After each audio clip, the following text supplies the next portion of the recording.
The first phase in any given turn is the priority phase. So whoever rolls the highest on the dice gets priority. Both players get one dice to roll. However, in some scenarios, priority is automatically given to one side. So it will say in that scenario who has priority. But for simple point smash games, it isn't. So in this case, red versus black dice here. And in this circumstance, both players have rolled the same on the dice. If it's at the beginning of the game, before in the very first turn, you just roll again to see who has priority. In this case, the black dice has priority. However, if that both players roll the same roll, and it's not the first turn, there was a previous turn, it goes to whoever didn't have priority in the turn before. So I'll explain that a little more. If Sharky had priority at this turn and Balin didn't, and then in the next turn they both roll a 3 on the priority dice, it would go to Balin because he didn't have priority in the last turn. After we find out who has priority, it then goes into the movement phase. So whoever had priority this turn gets to move first, then the other player moves second, then the guy with priority shoots first, then the other player shoots second, then the guy with priority gets to pick the combats first.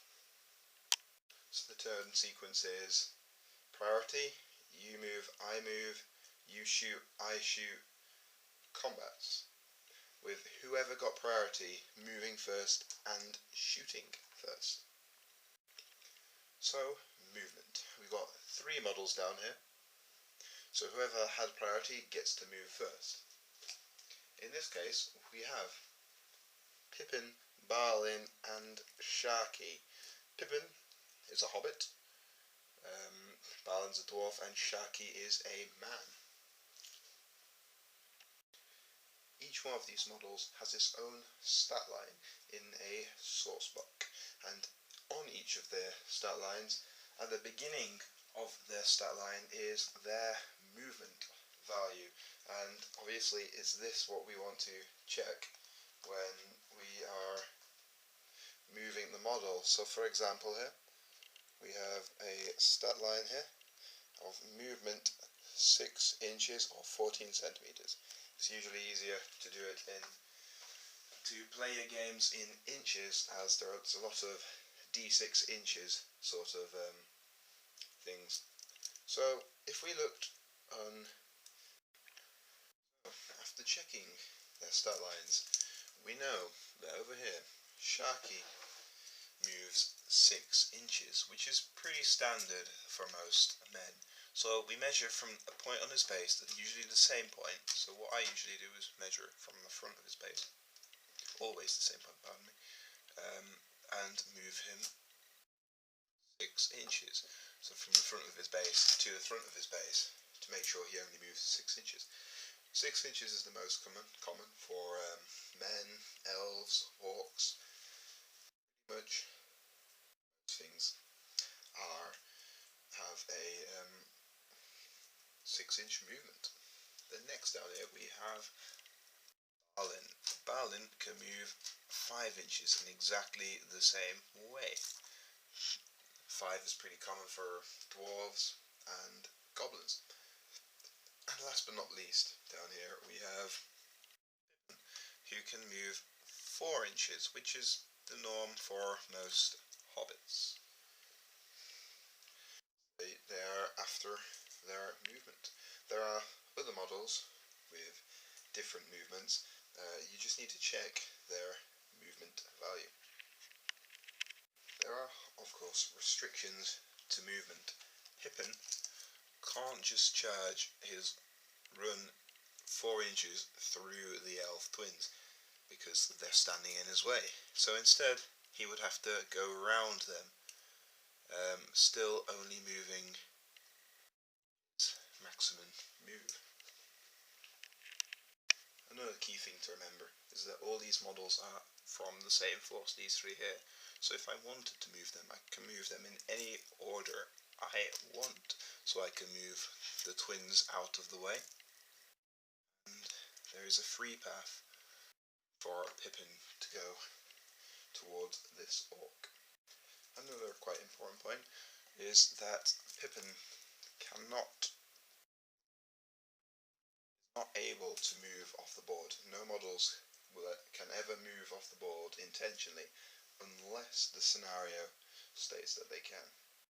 Once the first player has moved the entirety of his force, or all the models he wants to move in that turn, then it's time for the second player to make all of their moves. Now we're going to go through a bit more advanced movement rules. So firstly, we're going to go over charging. Charging in the Hobbit Strategy battle game is all done in the movement phase.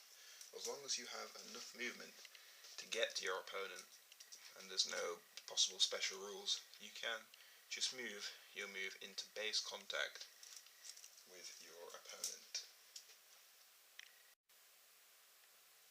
So, once a model has moved into base contact with an opposing model, neither of these models can move again in that turn.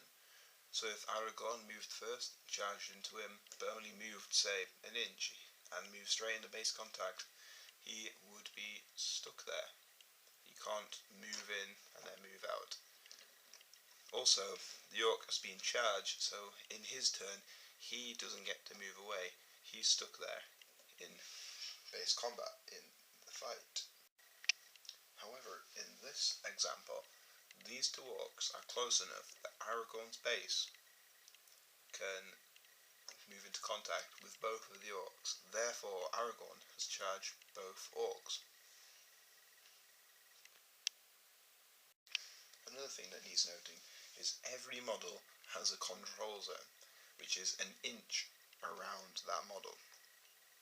So in this case here, these two orcs are just under 3 inches away from each other. So both of the orcs, of course, have a control zone. Now, an opposing model cannot move into another model's control zone without charging it. So if Aragorn wanted to charge, let's say, Sharky over here, Saruman. If he wanted to charge Saruman, he would not be able to go through both of these orcs, because these two orcs have control zones, and their control zones are an inch from each orc. So there is a gap through there, which isn't within a control zone, but Aragorn's base can't fit through that gap. So Aragorn would have to charge one of the orcs, or try go around, and obviously he doesn't have enough room to get round. But if, say, Balin was here as well, and Balin charged this orc, now that it's in combat, locked in this combat, loses its control zone. So Aragorn is then able to go through this gap, staying an inch away from the orc, of course, from this orc, and charge Saruman. The reason for this control zone that models have is because it's a way of resembling how the models, the characters, if you like, have a area of control around them. From a thematic point of view, Aragorn could not just run past this orc without this orc, trying to attack him. There are a few other reasons that a model might enter another model's control zone, an opposing model's control zone, without charging it. And one of those reasons is that maybe Aragorn might start his move already within an inch of this orc. In that case, he is allowed to move out and away. We'll touch on why Aragorn might be within an inch of this orc later on in the series. And another reason is a model might be forced into a control zone by a special rule of sorts. For example, a sorcerer's blast might send Aragorn flying into the orc's control zone. That does not count as Aragorn charging that orc, however. For this next little portion, it's about charging models and being able to see it. In the Hobbit Strategy battle game, a model such as Pippin or any other model has 360 line of sight. So you're not imagining that you can, well, you've got to imagine that he's not always stood facing that way. He can look around, he can hear things, he can perceive things from other than just being able to see. So at any point you can move Pippin about. Pippin has line of sight from everywhere, on his head, because he can turn around, not because he has eyes in the back of his head, which that helps us when we are trying to decide whether Pippin can see somebody to charge them. To be able to charge a model, the charging model must be able to see the guy it's attempting to charge. In this case, obviously, Aragorn can see this orc here, so he can easily charge him. But in the case just behind, we have Pippin down here, and we have Saruman just back here, hidden behind this wall. Pippin can't see Saruman, so Pippin can't charge him. You must be able to see the person you're charging at the beginning of your move. So if Pippin was here, and Saruman was here, Pippin obviously can't see Saruman. It doesn't mean he can move to there, see him, and then charge him, however. He has to be able to see him at the start of his move, and in this case, he can't. If, for example, Sharky was a bit further forward, and Pippin, getting down to his true line of sight from here, could see Sharky's hand, Pippin would be able to charge him, because Pippin can see a part of his body, any part of his physical body. However, if we had this Uruk-hai pikeman, and all Pippin could see was this Uruk-hai's pike, and couldn't see any of this Uruk-hai himself, Pippin wouldn't be able to charge him, because this Uruk-hai, he can't see any part of the Uruk-hai's body. That is because weapons such as that don't count. A piece of equipment, or backpacks or anything, don't count as part of that model's body.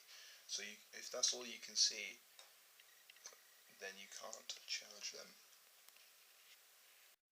If you're ever in a situation where you can't tell, you and your opponent can't agree whether one model can see another model, simply enough, just roll off.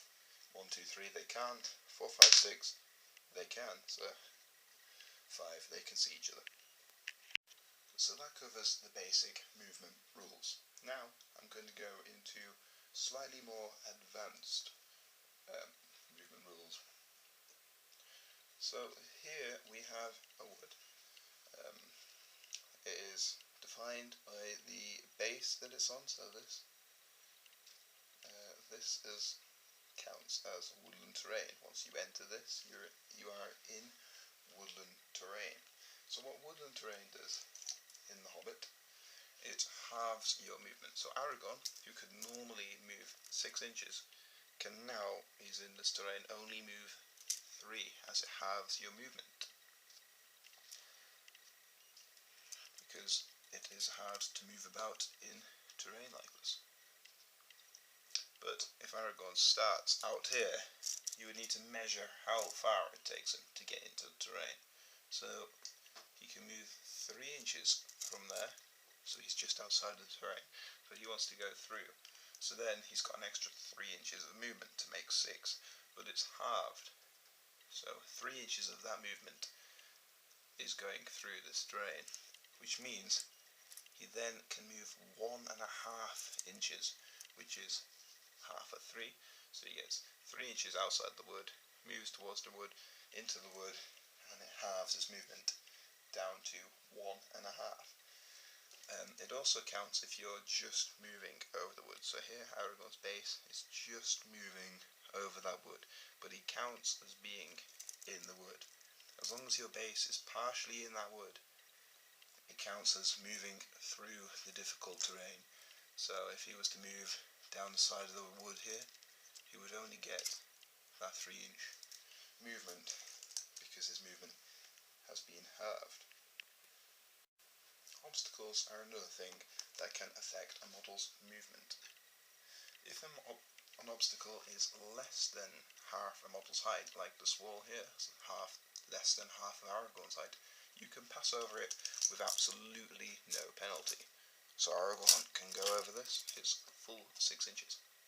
However, with this piece of wall here, obviously could just go around like that, but for this example, for this piece of wall, it is greater than half his height, so he needs to do a jump test.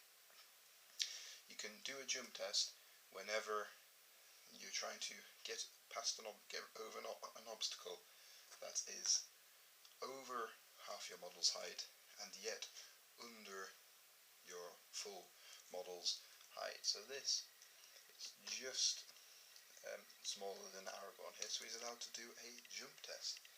You just need to get 1d6, 1 dice, and roll on the jump table that is in the strategy battle game rulebook. If he fails the test, all that happens is he can no longer move that turn, so he stays on this side of the wall and he cannot move any further in that turn. But if he passes the test, he makes it over and can't move anymore. But if he effortlessly passes the test, he is able to finish his movement. So say he moved 2 inches up to the wall, jumped the wall, which is about another inch, then he gets another 3 inches to move. If Aragorn wanted to get onto this ledge up here, he wouldn't be able to do a jump test because it is over the height of his model. So he would have to do what's called a climb test. In the exact same way, we roll the dice. 1d6. But on a fail, he falls to the ground and he takes a hit, a strength 3 hit for every inch he fell. But that's alright because he's at ground level, so in this case he doesn't get hurt at all. If he passes the test, he gets to move all the way up. He gets to climb as far as his move will let him climb, which is in this case, fortunately, all the way up to the top. But he can no longer move. Once he's reached the top, he can't move any further that turn, unless he passes so well on a swift ascent roll. He gets all the way to the top and can move the rest of his movement. So this should be about 3 inches to get up there. So he would then have another 3 inches to move, which would be useful if, say, there was an orc there. He would be allowed to charge that orc right there.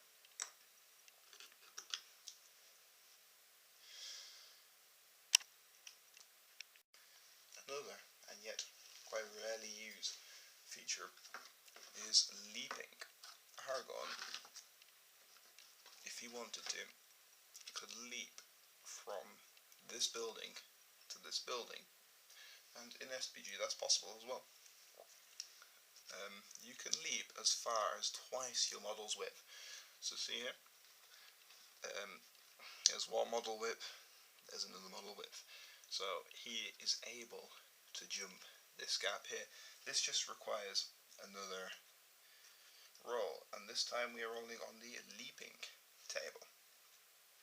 If he fails, he falls to the ground, and that, I can tell you, is just under 4 inches, so he would take three strength 3 hits for failing. However, of course, if he is successful, he gets the full leap off and gets all the way over to here. And if he is effortlessly he passes on effortlessly bounds across. He gets to move all the way across and then can move further. And he's moved that gap, which is 2 inches, so he would then get another 4 inches of movement, so he can continue moving. And if he wanted to, if he had enough movement, he could try climb down here. Here we have a river, and as I'm sure you can imagine, it also restricts movement. Just like there is for the climbing, leaping and jumping, there is a test for swimming as well. The test is just a simple D6 and it is in the rulebook. And Aragorn here is going to attempt to cross this river, so he would need to roll a dice. Now if he fails that roll when he enters the river, if he fails that roll,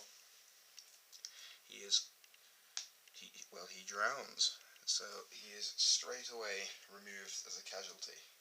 So straight away he's killed because he's drowned in the river if he fails that roll. But if he passes that roll, he gets to move half of his move. So if he was to go straight into the river, he gets half movement, so he gets 3 inches. If he was to walk up, just the same as going through a wood, if he was to walk up to the river, 4-inch move to the side of the river, we'll put him there, so he's moved 4 inches into the river. He gets a remaining 2 inches, then halved because he's entering the river, so he gets to move 1 inch into the river if he passes his test. But if he passes his test and gets a swim strongly result, he gets to move his full move, so he gets no penalty. So if he was to start on the edge of the river and go straight into it, he gets his full 6 inches, which almost takes him straight across to the other side. And if he was to, in the same example, move 4 inches to the other side of the river, then got a swim strongly result, he would then get a 2-inch move into the river. As you can imagine, certain models will be able to swim better than others, so there are modifiers for this test. Here we have Saruman. He's on horse, and models who are mounted get +1 to this test, which means that a model on horse with no other modifiers except from the fact that he is mounted would get to move across with a +1 modifier, therefore he could never drown, so he would always get a result better than that. Here we have a model who is wearing heavy armour. Models that are wearing heavy armour get a -1 as well, so -1 to their dice roll, which means he's more likely to drown and will never swim very well across it. He's usually going to be only moving half his move.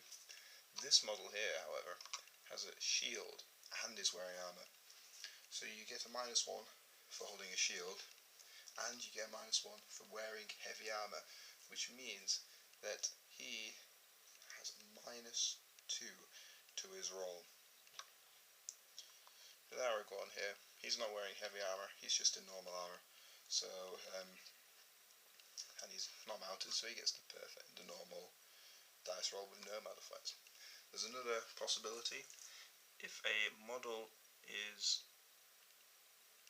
equipped with heavy dwarf armour, he gets a -1.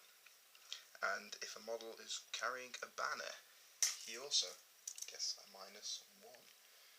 And that is it for swimming.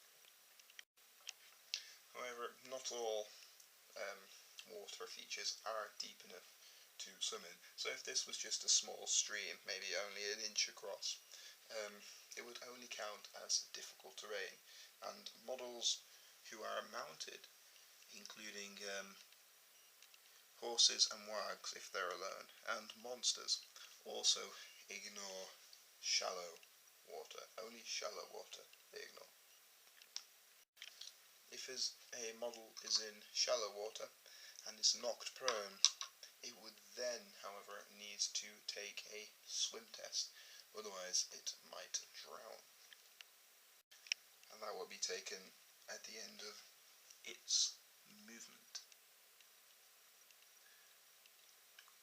It is possible, of course, though, if you don't want to play with the swim rules, you could just say, make the entirety of the river, just say it's shallow water, and therefore all it would give would be the half movement penalty, just for being difficult ground. The last thing for me to cover is archers in the move phase. Now, I'm going to also cover this in the shooting phase, just in case, but if a model with a bow wants to be able to fire his bow in the subsequent shooting phase, he would have to move half or less than half of his movement. So these guys here, these orcs, will all move 3 inches, which would mean they would still be able to shoot. And if these Urukai here, if these guys moved, say, 5 inches, now that's over half of their movement, so they wouldn't be able to shoot. But the orcs down here still can, because they moved half. However, just to note it now, but I will again in the shooting phase, if these models did move half their move and then wanted to shoot, they would get a -1 penalty to shooting in the shooting phase. But if these, say, these Urukai over here, if they stood still, didn't move at all, they would be able to fire without that -1.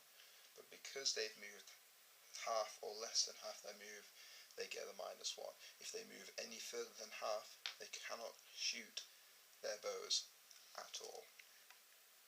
So, thrown weapons. You'd have thought that would happen in the shooting phase, and you were right, but it also happens in the movement phase.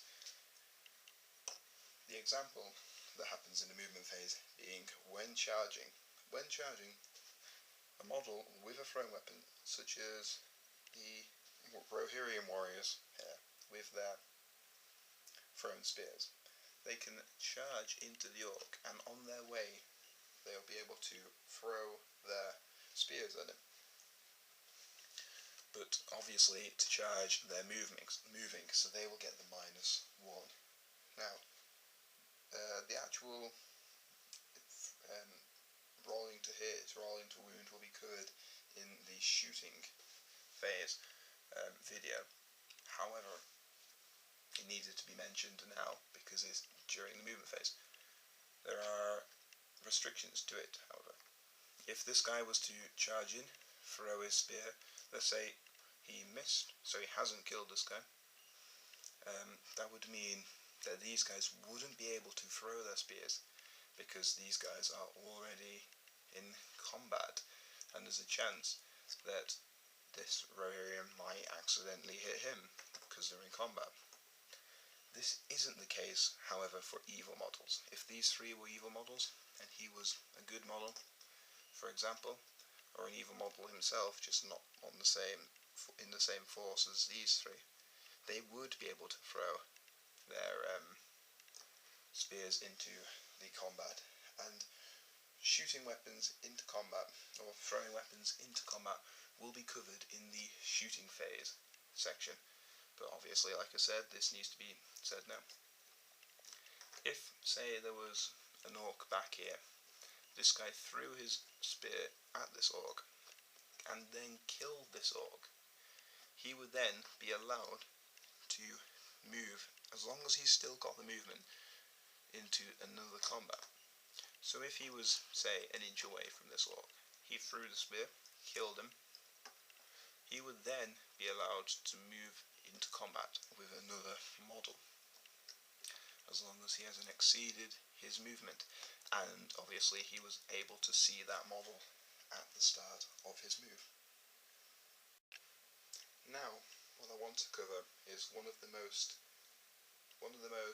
complex and advanced sort of rules there is in strategy battle game, and there's quite a bit of debate. There has been a lot of people don't really get this. So I'm going to go over this now. It is, like I said, quite advanced, so if you don't get it to start off with, don't worry, I'm sure you'll pick up on it after playing a few games, and maybe coming back to this when you're um, when you're a more advanced player. So we already know that if these two models are stood like this side by side pretty much, we know that this Mordor Troll here, Mordor Troll Chieftain, can charge into both of these models, as long as he can get his base, onto both of them, and charge them both. However, what if they were set up more like this? So you can't charge straight into him to get into this guy as well. He would have to just go straight into him. But what he can do, because he has movement, he has leftover movement, he can move into this guy's control zone within an inch of him, and as long as he finishes his move in base contact, he's allowed to keep moving as long as he also doesn't leave this guy's control zone. So he's able to wrap around like that and charge both of those models. A lot of people find this quite odd, because they think surely if you've already moved into his control zone, you would have to move straight into him. However, that's obviously not the case, and I say obviously because you are able to charge two models. The rulebook even says that you can charge multiple models. But so what's going on when you're charging two models like this? You're going into one of their control zones, which means that you have to end in combat. But you're being allowed to continue moving within their control zone, which is how you're able to charge two models. Imagine if you wanted to charge these two models, but you had to move straight into base contact as soon as you moved into their control zone. You would move into, say, this guy's control zone here, and then you wouldn't be able to hit him, because as soon as you've moved into his control zone, you gotta go straight into him, so you can never get into two guys. If they were stood right next to each other, you moved into his control zone at this angle, even though you're moving that way, you would still get pulled into his, which, because they've pretty much said that you can charge into two models, that would mean you're able to keep moving in their control zone. So say he was here, you could move into him, and then wrap around into these two. If you're really lucky, you can move into him, and say he's over here as well, and they've formed a perfect circle. You can do that as long as you don't push anyone. I know I did just then, but that's because I'm a cheat. Another model who benefits from this rule is the dragon, or anyone on a oval base like this, because the irregularity of his base actually helps him charge multiple characters. So here he can charge that one, obviously, then he can wrap into another one, so he's charged the two of them there. You see that? But if he was to turn his base, now remembering Lord of the Rings is 360 line of sight, so he can see anyone, anywhere around him, as long as line of sight isn't blocked. He can move his base in such a way that he has hit all three of those models there, benefiting from this rule quite greatly, and that's because of the irregularity of his base. So thank you for watching this tutorial regarding movement in the Hobbit Strategy battle game. Do stay tuned for the next phase, shooting. Don't forget to rate, comment, like, share and subscribe.